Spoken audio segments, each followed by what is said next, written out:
शादी की रात सास बोली, जिस दिन तुम मेरी बताई हुई पूजा को पूरा करोगी उसी रात अपने पति को देख पाओगी। लेकिन रात की पूजा से पहले ही सास कमरे में तेज परफ्यूम लगाकर आती और मुझे फौरन नींद आ जाती। ऐसे ही मुझे बच्चा भी हो गया और अब तक मैंने अपने पति को नहीं देखा था। एक दिन नाक में रुई लगाकर मैं सोने का नाटक करने लगी। तभी मेरे पति अंदर आए। पति को देखते ही मेरे सर पर आसमान गिर पड़ा, क्योंकि वो तो मेरी शादी एक बहुत ही अमीर खानदान में हुई थी। मैं इस वजह से बहुत खुश थी कि सारी जिंदगी मैंने अपनी ख्वाहिशों को दबाते हुए गुजारी थी। मुझे पैसे की कदर और कीमत का अंदाजा था। हमने अपने पापा और मम्मी से हमेशा 2 रुपए के लिए मार खाई थी। जब मेरी शादी अमीर घराने में हुई तो मैंने कुछ नहीं कहा, किसी से कुछ नहीं पूछा कि शादी किससे करवाई जा रही है। मुझे तो इस बात की खुशी थी कि मैं ब्याह कर इस जेल से निकलकर एक बड़े से महल में जाऊंगी, जहां आगे पीछे नौकर मेरी सेवा करेंगे और मैं बस उनको हुक्म दिया करूंगी। और बात भी तो ऐसी ही थी। मेरी बारात मेरे घर के अंदर दाखिल हुई तो मैं सोच नहीं सकती थी कितने स्मार्ट और महंगे कपड़े वाले लोग जो मेरे घर पर आए हैं वो मेरे ससुराल वाले हैं। उन सब के चेहरे पर बहुत ही खूबसूरती और चमक दमक थी। हमारा मोहल्ला तो गरीबों का मोहल्ला था। हमने तो मेकअप भी सस्ता वाला करा रखा था। लेकिन जब ये लोग मुझे ब्याह कर अपने घर ले गए, मैं उस घर को तो देखते ही रह गई थी। घर क्या था, राजा महाराजाओं जैसा महल था। दुनिया जहान की रोशनी और खूबसूरती उस महल में बिखरी पड़ी थी। मुझे लगा मैं किसी नई दुनिया में आ गई हूँ। अब घर में आने के बाद मुझे सबसे पहले अपने पति को देखने की जल्दी थी, क्योंकि मेरी माँ और पापा ने मुझे मेरे पति की फोटो भी नहीं दिखाई थी। बस कहा था कि तुम हमारी अच्छी बेटी हो और अच्छी बेटियां अपने पति को देखने की जिद नहीं करती। हालांकि लड़कियों को ये हक है कि वो अपने होने वाले पति को देखे, पर मेरे पापा ने और मेरी माँ ने ये हक मुझसे छीन लिया था। जब मैं अपने ससुराल में दाखिल हुई तो मेरा स्वागत मेरे पति की वजह सास ने किया था और मुझे मेरे पति के कमरे में बिठाने की बजाय मेरी सास के कमरे में ही बिठा दिया गया था। मैं समझी थी कि शायद उन लोगों की कोई रस्म करना होगा। फिर कुछ और लड़कियां उस कमरे में आई, छोटी मोटी रस्में की, पर मेरे पति ने चेहरे से सेहरा नहीं हटाया। मैं तो खुद नजरें झुकाकर बैठी हुई थी। मैं अपने पति को उस वक्त नहीं देख सकती थी, पर मैं किस्मत की मारी मुझे क्या पता था कि अब मेरी मुश्किलों का दौर शुरू हो चुका था। सब लड़कियों के कमरे से जाने के बाद मैं उम्मीद कर रही थी कि मेरी सास मुझे उठाकर मेरे शौहर के कमरे में ले जाएगी, मगर ऐसा कुछ भी नहीं हुआ। वो कमरे को बाहर से बंद करके चली गई। मैं पीछे उनका इंतजार करती रह गई। लगभग आधा घंटा गुजर गया, पर जब मेरी सास ना आई तो मुझे फिक्र होने लगी, कहीं मुझे बंद करके तो नहीं चली गई। दिमाग में अजीब अजीब से ख्याल आ रहे थे। पति से मिलने की भी जल्दी थी, क्योंकि शादी के बाद हर औरत की ये ख्वाहिश होती है कि उसका पति उसे मोहब्बत करे, अपनी मोहब्बत का इजहार करे, उसकी खूबसूरती की तारीफ करे, उसे ढेर सारी प्यार भरी बातें करे। पर यहाँ तो ऐसा कुछ भी नहीं हो रहा था। बैठे बैठे मेरी कमर अकड़ने लगी थी। इससे पहले कि मैं बेड से उठकर दरवाजे तक जाती, कमरे का दरवाजा जोर से खुला और मेरी सास किसी तूफान की तरह कमरे के अंदर दाखिल हुई। लेकिन हैरत उस वक्त हुई जब उन्होंने कमरे को अंदर से कुंडी लगा दी। ये काम तो मेरे पति का होता है ना। मैं दिल में सोचने लगी। मैंने नजरें उठाकर अपने सास की तरफ देखा तो मेरे करीब आकर बैठ चुकी थी। मेरी सास मुझे बहुत ही गौर से देख रही थी। फिर थोड़ी देर बाद बोली, बेटा, मैं अच्छी तरह जानती हूँ कि तुम्हारे मन में क्या चल रहा है। तुम यही सोच रही हो कि मेरा पति कमरे में अब तक क्यों नहीं आया और मेरी सास बार बार कमरे में क्यों आ जाती है और तुम्हें एक कमरे में बंद कर देती है। तो बस बेटी, मैं नहीं चाहती कि तुम्हारी खूबसूरती को किसी की नजर लगे। मैं तुम्हें तुम्हारे पति के पास जरूर भेजूंगी, पर अभी उसका टाइम नहीं आया। तो फिलहाल मेरे कमरे में बैठे हो। और हाँ, ऐसा करो कि ये कपड़े बदल लो और कोई कंफर्टेबल से कपड़े पहन लो ताकि तुम्हें सोने में आसानी रहे। मेरी सास बहुत अच्छी थी, उनके चेहरे से ही शराफत नजर आ रही थी। पूजा पाठ में भी बहुत ज्यादा विश्वास रखने वाली थी। मुझे भी खुशी हुई कि चलो अच्छी बात है कि मेरी सास बहुत ज्यादा मॉडर्न नहीं है, क्योंकि मैं खुद सीधी सादी और गरीब सी लड़की थी। किसी मॉडर्न घराने में आती तो मेरी जिंदगी मुश्किल हो जाती। वैसे भी मुझे अभी तक फैशन करना, मेकअप करना अब तक नहीं आता था। मैं खामोशी से बैठी रह गई। मैंने कपड़े बदल लिए और फिर थोड़ी देर भगवान के सामने खड़ी होकर अपने मन की तसल्ली की, भगवान की पूजा की। पूजा खत्म करने के बाद मैं बेड पर आकर लेट गई और फिर पता नहीं मुझे कब नींद आ गई। मैं सो गई। जब मेरी आँख खुली तो मैं अपनी सास के कमरे में ही थी। मुझे बुरा नहीं लगा था कि मेरी सास मेरा इतना ख्याल रख रही थी, इसलिए फिर मैं बुरा क्यों मानती। मेरी सास ने आकर मुझे हरे रंग का एक जोड़ा पहना दिया। कहने लगी, ये पहन लो, तुम्हें मेहमानों से मिलना है। अब दिन का वक्त हो गया है, तुम अपने पति को बाद में देख लेना। फिलहाल इस वक्त मेहमानों से मिलना है। मेहमान तुम्हें देखने आ रहे हैं, हमने बलिया भी तो करना है। मैं खुश हो गई। मैंने अच्छी तरह से कपड़े पहनकर खुद को तैयार कर लिया। औरतें मिलने के लिए मुझसे बारी बारी आने लगी। खानदान की नई सदस्य थी, इसलिए मुझसे मिलने के लिए बहुत सारे लोग आए थे। पर जो भी मुझे देखता वो बड़ी अजीब नजरों से देखता और घूरता ही चला जाता। ये ऋषि की बीवी है। हर मिलने वाली औरत अजीब सा मुंह बनाकर ये बात जरूर कहती कि ये ऋषि की बीवी है।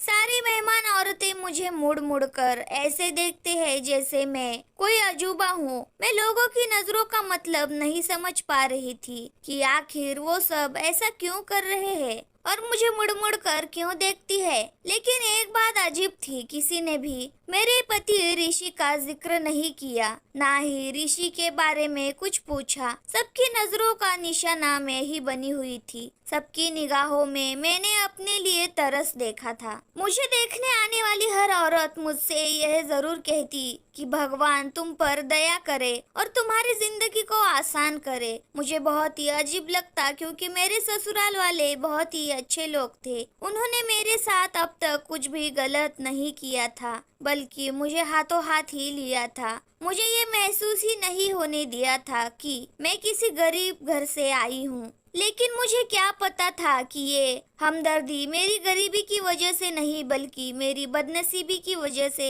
सब लोग दिखा रहे थे। थोड़ी देर बाद मेरी सास मुझे कमरे में बिठाकर बाहर चली गई। अभी तक मैंने अपने पति को नहीं देखा था। जब मेरी सास मुझे कमरे में छोड़कर जाने लगी तो मैंने अपने सास से कहा, माँ जी, क्या आज बोलीमा नहीं होगा? मेरी सास मुस्कुरा पड़ी और मेरा हल्के से कान खींचते हुए बोली, मुझे पता है तुम बोलीमे के लिए क्यों कह रही हो, क्योंकि तुम्हें ऋषि को देखना है ना, इसलिए। लेकिन बहू रानी, ऋषि का दीदार करना इतना आसान नहीं है। ऋषि का दीदार करने के लिए, उसका चेहरा देखने के लिए तुम्हें बहुत सारे इम्तिहानों से गुजरना पड़ेगा। बहुत ही सारे इम्तिहान तुम्हें पास करने पड़ेंगे, तब कहीं जाकर तुम अपने पति यानी ऋषि को देख सकोगी। कैसे इम्तिहान? मैं एकदम घबरा गई और पूछ बैठी। तो मेरी सास बोली, पहले तुम्हें खुद को ऋषि के काबिल बनाना होगा। ऋषि के काबिल बनाना होगा? अगर मैं ऋषि के काबिल नहीं थी तो उन्होंने मुझसे शादी क्यों की? मेरी जुबान पर शिकायत आ ही गई। अब जाहिर है इतनी देर से आखिरी चोली चल रही थी। मेरा हक तो बनता था कि मैं अपने पति के बारे में अपनी सास से सवाल कर सकूं। मेरे सास बात सुनकर कानों को हाथ लगाकर कहने लगी, अरे भाई, पति से मिलने के लिए इतनी जल्दी? हमारे जमाने में तो लड़कियां इतना शर्माती थी कि जब कोई रिश्ता लेके उनके घर में आता था तो वो सामने ही नहीं आती थी और फिर पति से हफ्ता हफ्ता नजरें नहीं मिला पाती थी। पर आजकल की वो लड़कियां, उन्हें तो पति से बातें करने का बड़ा शौक होता है। मेरी सास की सोच बहुत ही पुराने जमाने की थी। मैंने खामोश रहना ही अच्छा समझा। चलो, आखिर अपने बेटे को कितने दिन तक मुझसे दूर रखेंगे? वो भी मुझसे मिलने के लिए बेचैन नहीं होंगे, क्योंकि जब मर्द शादी करता है तो बीवी से मिलने का दिल उसका भी करता है। मैं अकेली तो नहीं तड़प रही थी इस आग में, यही सोचकर खामोश हो गई थी। लेकिन मेरे पति की तरफ से किसी भी तरह की कोई जल्दबाजी दिखाई दे नहीं रही थी। कहीं से भी कोई आसार नजर नहीं आ रहे थे। क्यों नहीं मुझसे मिलने की जल्दी है। इसी तरह से पूरा दिन गुजर गया, यहाँ तक कि दोबारा रात हो गई। अब तो मेरा पारा गर्म होने लगा। मैंने अपनी सास से कहा कि आज भी मैं क्या आपके कमरे में सोऊंगी। मेरी सास फिर वही पुराने जमाने की बातें लेकर बैठ गई थी। अरे अजीब बेशर्म लड़की हो, तुम्हें बहुत जल्दी है अपने पति के कमरे में जाने की, वो भी शादी के दूसरे ही दिन। मेरी बातों को मेरी सास ने बहुत ही अजीबोगरीब बना दिया था कि मेरा दिल ही उठ गया था। अच्छा चलो एक काम करते हैं, मेरी सास ने मुझे अपने पास बुलाते हुए कहा क्या काम। मैंने सवालिया नजरों से उनकी तरफ देखा। बेटा, जब तुम्हारा पति तुमसे मिलने के लिए आए तो तुम दोनों के बीच में एक पर्दा होना चाहिए। कम से कम 7 दिन तक तुम्हें सुबह सवेरे उठकर आरती करनी होगी और सोने से पहले ही भगवान की पूजा करनी होगी। हमारे जो पंडित जी है उन्होंने यही कहा है कि 7 दिन तक तुम्हें ये विधि करनी होगी और इससे पहले तुम अपने पति का चेहरा नहीं देख सकती।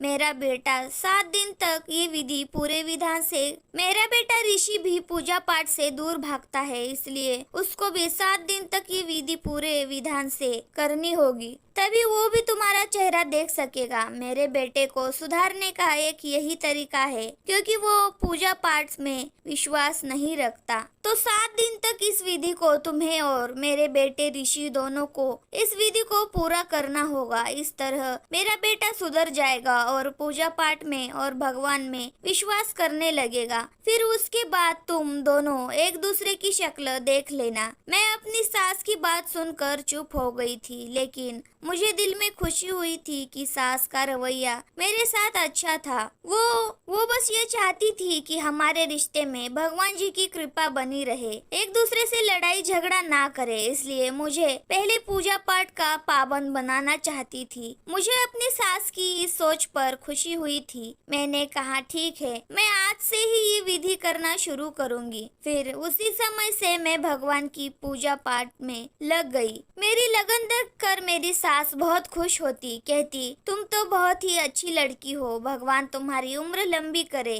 और मेरे बेटे ऋषि के लिए तुम्हारे दिल में मोहब्बत पैदा करे। अब मैं अपनी सास को क्या बताती कि ऋषि के लिए मेरी मोहब्बत तो उसी समय शुरू हो गई थी जब मैंने उनके साथ फेरे लिए थे। अभी एक ही दिन गुजरा था कि मेरी सास कमरे में आई और कहने लगी कि बेटा, पंडित जी ने कहा है तुम्हें दिन में 2 बार नहीं बल्कि 5 बार पूजा पाठ करना पड़ेगा। अरे अभी तो तुमने एक ही बार सुबह को ही पूजा की थी, तो तुम अपने पति से नहीं मिल सकती। मैं उदास हो गई, लेकिन फिर मैंने सोचा चलो कोई बात नहीं, मैं अपने पति के लिए दिन में 5 बार भी पूजा कर सकती हूँ। इसी तरह अगला दिन गुजर गया। अगले दिन मैंने 4 टाइम पूजा की थी। सोने से पहले भगवान की पूजा करना रह गया था। मैं बहुत खुश थी कि चलो कम से कम मैं अपने पति से मिल सकूंगी, क्योंकि मेरी सास ने कहा था कि 7 दिन से पहले पति का चेहरा नहीं देखना। लेकिन अगर तुम पूरी लगन से पूजा करती हो तो सिर्फ पति को देखे बिना उससे मिल सकती हो। मैंने सोचा था चलो कोई बात नहीं, पति की आवाज तो सुन सकती हूँ। अगर पति का चेहरा नहीं देख सकती तो मैं उसे कम से कम बात तो कर सकती हूँ। मैं अपने कमरे में बैठी थी और इन्हीं हसीन ख्यालों में खोई हुई थी कि मेरी सास आई और कहने लगी, सपनों में रहने की वजह सबसे पहले रात वाली पूजा कर लो, क्योंकि जब तक तुम दिन की 5 पूजा नहीं कर लेती तुम्हें अपने बेटे से नहीं मिलने दूंगी। वो अपने हाथ में एक सफेद कलर का दुपट्टा लेकर आई थी। कहने लगी, इस दुपट्टे को अपने सर पर डाल लो तभी पूजा करना। ये दुपट्टा हमारे पंडित जी ने दिया है, कहा है कि रात को ऐसे सर पर डालकर ही पूजा करनी है। मैंने अपनी सास के हाथ से वो दुपट्टा ले लिया और सर पर डालकर भगवान की पूजा करने लगी। उस दुपट्टे से हल्की हल्की खुशबू आ रही थी जो मुझे बहुत अजीब लग रही थी। मुझे अजीब सा महसूस हो रहा था, किसी अनहोनी का एहसास हो रहा था, लेकिन फिर भी मैंने उस दुपट्टे को अपने सर पर डाल रखा। लेकिन धीरे धीरे मेरा सर भारी होने लगा, मेरे सारे हाथ पैर ढीले पड़ गए और मैं वहीं बैठती चली गई। मुझे महसूस हुआ कि जैसे किसी ने मुझे गोद में उठाकर बेड पर लिटा दिया। फिर पूरी रात ऐसे ही निकल गई। समझ ही नहीं आ रहा था कि मैं सोई हूँ या जागी हूँ। यहाँ तक कि जब सुबह मेरी आँख खुली तो मेरे सर में हल्का हल्का दर्द हो रहा था। मेरी नींद पूरी नहीं हुई थी। मुझ में कोई भी ताजगी नहीं थी। अजीब सी थकावट थी जिसमें मुझे घेर लिया था। बहुत अजीब सा महसूस कर रही थी। तबीयत भी भारी भारी सी थी। सर में दर्द भी था। मेरी सांस उठकर मेरे कमरे में आ गई। ये लो बेटा, दूध पी लो। मेरी सास ने मेरी तरफ दूध का गिलास बढ़ाते हुए कहा। तुम थक गई होगी, सारी रात पूजा पाठ जो किया है। सास के बाद मैं बोली, नहीं माँ जी, मैंने पूजा पाठ की पूजा पूरी भी नहीं हो पाई थी कि उसी वक्त मुझे नींद आ गई थी। मेरी बात सुनकर मेरी सास बोली, ओहो बेटी, ये क्या कर दिया, अब तो मैं तुम्हें आज भी ऋषि से नहीं मिलवा सकती, कहकर मेरी सास ने मेरे सर पर बम गिरा दिया। तो क्या मैं अपने पति से मिलने के लिए सारी जिंदगी ऐसे ही तरसती रहूंगी? मेरी बात सुनकर मेरी सास जोर से हंस पड़ी। मेरी सास कहने लगी, मैंने कब कहा कि तुम ऋषि से नहीं मिल सकती? बस आज की पूजा पाठ पूरी विधि विधान से कर लेना, फिर तुम रात को ऋषि से मिल सकती हो। मैंने अपनी सास से कहा कि ऋषि का दिल नहीं करता मुझसे मिलने के लिए। तो मेरी सास हंस पड़ी, अरे वो तो दिन रात मेरा दिमाग खाता है कि मुझे नीता से मिलवाओ, लेकिन नहीं बेटी, जब तक तुम दोनों पूजा पाठ पूरी विधि विधान से नहीं कर लेते, मैं तुम्हें एक दूसरे से नहीं मिलवा सकती हूँ। सास की बात सुनकर मैं खामोश हो गई। आज तो मेरा पूजा करने का भी दिल नहीं कर रहा था, क्योंकि 3 दिन हो गए थे और मैंने अपने पति को देखा ही नहीं था। पर फिर भी अजीब ही सिलसिला शुरू हो गया। मैं दिन में 4 बार पूजा करती, लेकिन रात की पूजा के बाद मेरी सास मेरे कमरे में आती और कहती कि बेटा, आज मैं तुम्हारे लिए फला चीज खाने के लाई हूँ, ये तुम खा लो। मैं वो चीज खा लेती और उसे खाते ही मुझे नींद आ जाती। मेरी सास कभी खजूर लेकर आ जाती, तो कभी दूध की प्याली, तो कभी खीर, तो कभी कुछ। उनकी लाई हुई चीजों को खाते ही मैं नींद के आगोश में चली जाती। फिर पूरी रात सोई रहती, ना जागती रहती। बस ऐसा लगता है कि मेरे पास कोई है। मैं किसी को अपनी आगोश में महसूस करती थी, लेकिन एक रात मैंने सोच लिया कि मैं सच्चाई जानकर रहूंगी। क्या फिर रात को मेरे पास कौन होता है और मेरी सास मुझे सुलाने वाली चीजें क्यों खिला देती है? रात होते ही जैसे ही मेरी सास मेरे पास आई और कहने लगी, बेटा, मैं तुम्हारे लिए ये जूस लेकर आई हूँ, इसे पी लो, तुम्हें ताकत मिलेगी। देखो दिन पर दिन कैसे कमजोर होती जा रही हो। मैंने जो उसकी तरफ देखा भी नहीं और अपनी सास से बोली, नहीं माँ जी, आज जूस पीने का बिल्कुल भी मन नहीं कर रहा, आप इसे वापस ले जाए। मैं रात वाली पूजा करने जा रही हूँ। मैं तब जाती हूँ। मैं तब लगभग 1 हफ्ते से कोशिश कर रही थी रात वाली पूजा को पूरा कर लूं, लेकिन मैं रात वाली पूजा कर ही नहीं पाती थी। इससे पहले ही मुझे नींद आ जाती थी। इसलिए आज मैंने सोच लिया था कि कुछ भी नहीं खाऊंगी पीऊंगी और पूजा पूरी करूंगी। मेरी सास मुझे तुम करते हुए बोली, कोई बात नहीं, पूजा भी कर लेना, लेकिन पहले ये जूस पी लो। लेकिन मैंने अपनी सास को कह दिया कि मुझे जूस नहीं पीना। मेरे तेवर देखकर मेरी सास मुझे छोड़कर चली गई। वो समझ गई थी कि अब मैं उनके और बहकावे में नहीं आने वाली। थोड़ी देर बाद मेरी सास कमरे में दाखिल हुई। बहुत ही तेज परफ्यूम लगा रखा था।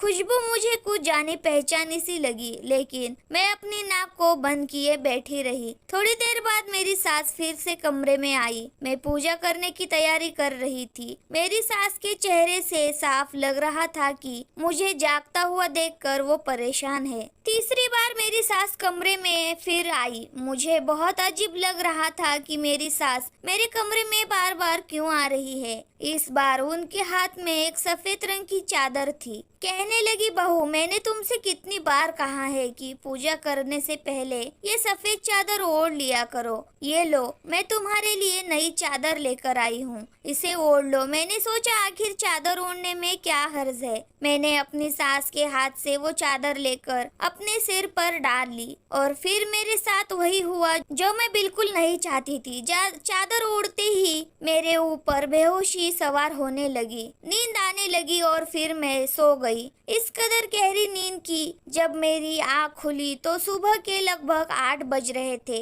मुझे लेट उठना बिल्कुल पसंद नहीं था, लेकिन फिर भी आज मैं लेट उठी थी। लेकिन इतना लेट उठने के बावजूद भी मेरा मूड बिल्कुल भी खराब नहीं था, बल्कि बहुत अच्छा था, क्योंकि मुझे पता था कि अब आगे मुझे क्या करना है, मेरा अगला कदम क्या होगा, अपनी सास की चालाकियों से कैसे बचकर निकलना है। मैंने सोच लिया था कि मैं अब ये पर्दाफाश करके ही रहूंगी, तो मैंने ऐसा ही किया। रात का वक्त हो गया। रात होते ही मेरी सास की आवाजाही मेरे कमरे में बढ़ने लगी। मैंने बिस्तर पर तकिया रखा और वहीं लेट गई। मैंने सोने का नाटक करना था। मेरी सास रोज किसी न किसी बहाने सुला देती थी। आज मैं खुद ही सो गई। अपनी सास को दिखा दिया कि मैं सो चुकी हूँ, ताकि वो मुझे सुलाने के लिए मेरे कमरे में ना आए। अभी लगभग 10 मिनट गुजरे थे मुझे सोने का नाटक करते हुए कि कमरे के अंदर हलचल महसूस हुई। मेरे कमरे का दरवाजा खुला, फिर कुंडी लगाने की आवाज आई। किसी के भारी कदमों की आवाज मेरे कानों में पड़ रही थी,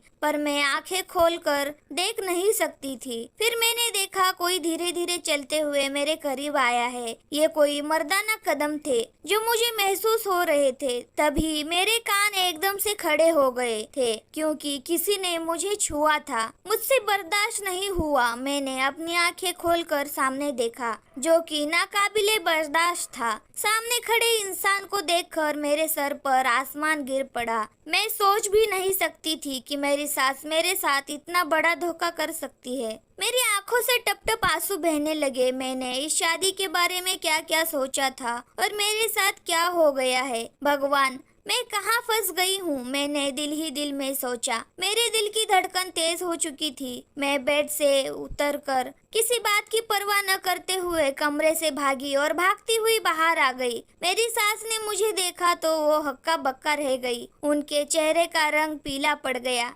मचलती हुई अपनी सास से बोली, आपने मेरे साथ इतना बड़ा धोखा किया। आपको शर्म नहीं आई? अगर मेरी जगह आपकी बेटी होती तब आप क्या करती? मेरी आंखों से लगातार आंसू बहे जा रहे थे। आपने अपनी औलाद पैदा करने के लिए ये सब कुछ किया। मैं सोच भी नहीं सकती थी कि आप लोग इतना नीचे गिर जाएंगे, इतने घटिया निकलेंगे। मेरी बात सुनकर मेरी सास मेरे पास आई और मेरे हाथ को थामते हुए कहने लगी, बेटी, भगवान के लिए ऐसी बातें ना करो। मैंने तुम्हारा चेकअप करवाया है।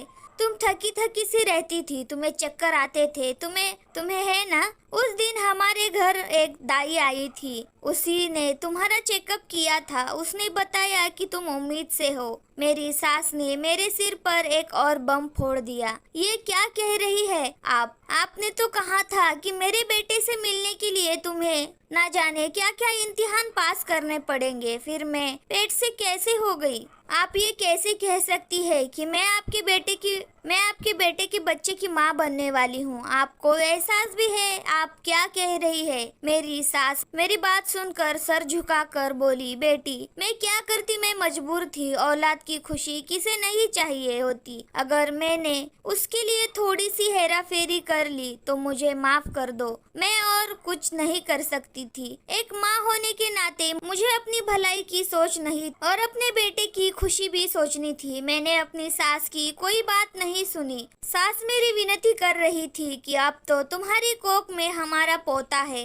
हमारी औलाद है, तो तुम्हें इस तरह घर से नहीं जाना चाहिए। लेकिन मैं अपनी सास की कोई भी बात सुनना नहीं चाहती थी। इतने बड़े धोखे के बाद मैं इस घर में रहती, ये मुझे बिल्कुल भी गवारा नहीं था। मैंने अपने आप को कमरे में बंद कर लिया और अपना सामान पैक करने लगी और फिर सीधा अपने माँ बाप के घर आ गई। माँ बाप को भी मैंने सारी कहानी सुनाई। मेरी माँ मेरी बात सुनकर हक्का बक्का रह गई। बोली कि बेटी हमें माफ कर दो, हमें ये सब पता था लेकिन हमने तुम्हें ये बात जानबूझकर नहीं बताई थी। मैं सोच भी नहीं सकती थी कि मेरी माँ मेरे साथ ऐसा कर सकती है। मैंने कहा आप लोग तो मेरे अपने थे, फिर आप लोगों ने मेरे साथ इतना बड़ा धोखा क्यों किया। मैं रोने लगी तो मैंने मेरा हाथ थाम लिया, तो माँ ने मेरा हाथ थाम लिया। कहने लगी बेटा हमें माफ कर दो, हम मजबूर थे। तुम्हें तो पता ही है बेटियों के माँ बाप हमेशा कितने मजबूर होते हैं।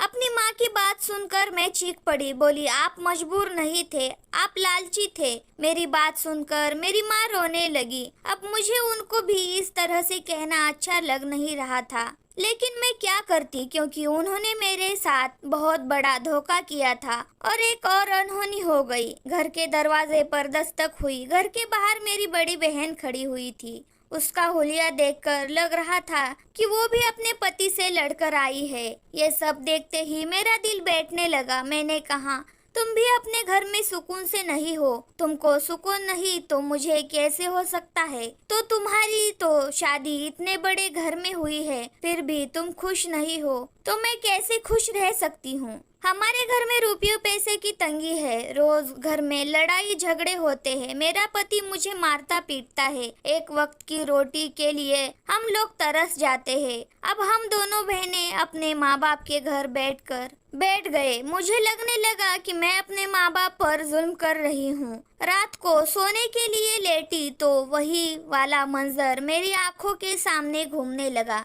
जब मेरे कमरे में कोई आया था और मैं चीख कर अपनी सास के पास पहुंची थी। मेरे कमरे में आने वाला कोई और नहीं बल्कि मेरा पति था। मेरा पति इतना कुरूप था, उसकी शक्ल देखते ही मेरे सर पर आसमान गिर पड़ा था। पता नहीं मेरा पति जन्म से ही इतना बदसूरत था या फिर बाद में किसी दुर्घटना में ऐसा हुआ था, लेकिन जो भी था बहुत ज्यादा बदसूरत था मेरा पति। यही सब सोचते सोचते मेरा दिल घबराने लगा। मैं एकदम से उठकर बैठ गई। मुझे लगा कि मैं अपने माँ बाप के साथ बहुत गलत कर रही हूँ। मेरे माँ बाप ने जो किया वो मजबूरी में किया, क्योंकि हम बहुत गरीब लोग थे और गरीब की लड़की बिहाने कोई नहीं आता। सब दहेज के लालची होते हैं। अगर मेरा पति बदसूरत है तो क्या हुआ। मुझे उसके सूरत देखकर डर तो वो बहुत लगा था। मैं बेहोश होते होते बची थी और यही बात मेरे माँ बाप ने मुझसे छुपाई थी। लेकिन वो क्या कर सकते थे। मेरे माँ बाप की भी मजबूरी थी और मेरी सास की भी मजबूरी थी। वो भी अपने बेटे की खुशी चाहती थी,